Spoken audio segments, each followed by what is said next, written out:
Ayatollah Ali Khamenei, Ali Larijani. আইআরজিসির commander সহ প্রায় অর্ধশত নেতাকে হত্যা করেছে যুক্তরাষ্ট্র ও ইসরায়েল। গত ৩৯ দিন ধরে চলা এই যুদ্ধে প্রায় ২,০০০ ইরানির প্রাণ কেড়ে নিয়েছে তাদের শত্রুপক্ষ। এবার সেই শত্রুরা বলছে, এখন আর আমরা যুদ্ধ চাই না, যুদ্ধ শেষ। তোমরা হরমুজ প্রণালী খুলে দাও এবং পারমাণবিক অস্ত্র না বানানোর প্রতিশ্রুতি দাও। আমরা আর হামলা চালাবো না।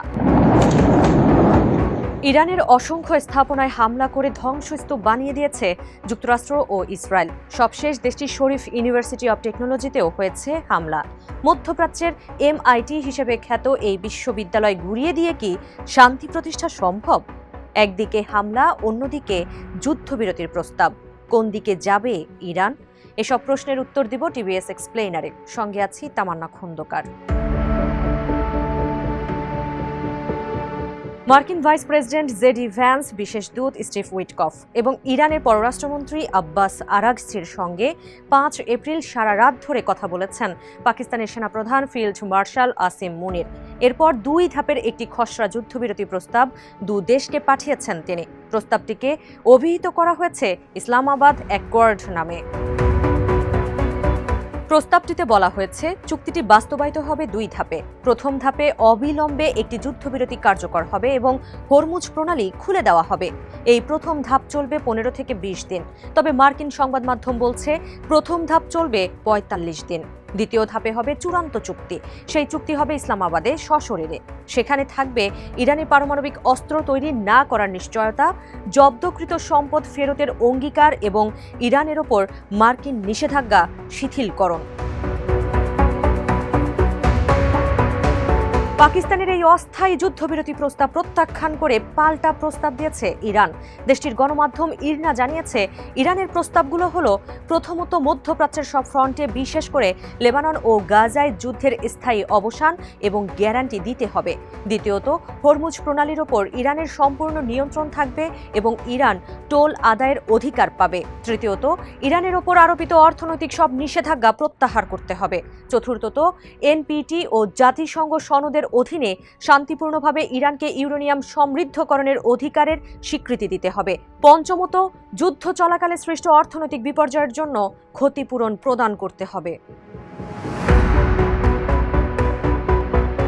ইরান আগে থেকেই বলে আসছে, অস্থায়ী যুদ্ধবিরতি তারা কখনোই চায় না।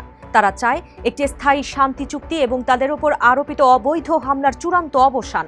এবারও সেই একই সুর তেহরানের। পাকিস্তানের যুদ্ধবিরতি প্রস্তাবের তাৎক্ষণিক প্রতিক্রিয়ায় তারা জানিয়েছে, অস্থায়ী যুদ্ধবিরতির অংশ হিসেবে তারা হরমুজ প্রণালী পুনরায় খুলবে না। ইরানের এক ঊর্ধ্বতন কর্মকর্তা ট্রাম্পের একের পর এক হুমকি এবং ডেডলাইন বেঁধে দেওয়ার ব্যাপারে জানান, তেহরানের সব কোনো কিছুই তোয়াক্কা করে না। আমরা চাই স্থায়ী সমাধান, তবে ওয়াশিংটন তা চায় না।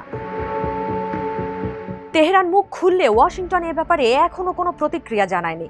আল জাজিরার প্রতিবেদক ওসামা বিন জাভাইদ বলেন, পাকিস্তানি কর্মকর্তারা এক প্রকার অনিশ্চিত কূটনীতি নিয়ে কাজ করছে। তারা যে সমস্যার মুখোমুখি হচ্ছে সেটি মূলত স্কুল পড়ুয়া 2জন ছেলের মারামারির মতো একটি পরিস্থিতি সামাল দেওয়া। এখানে তাদেরকে অহমিকা নিয়ন্ত্রণ করতে হচ্ছে, একই সঙ্গে গভীর অবিশ্বাসের এক সাগরের ওপর সেতু বন্ধন গড়ে তুলতে হচ্ছে। ইরানের কর্মকর্তাদের সবচেয়ে বড় ভয় হলো অবিশ্বাস। তারা মোটেই যুক্তরাষ্ট্রকে বিশ্বাস করতে পারছে না।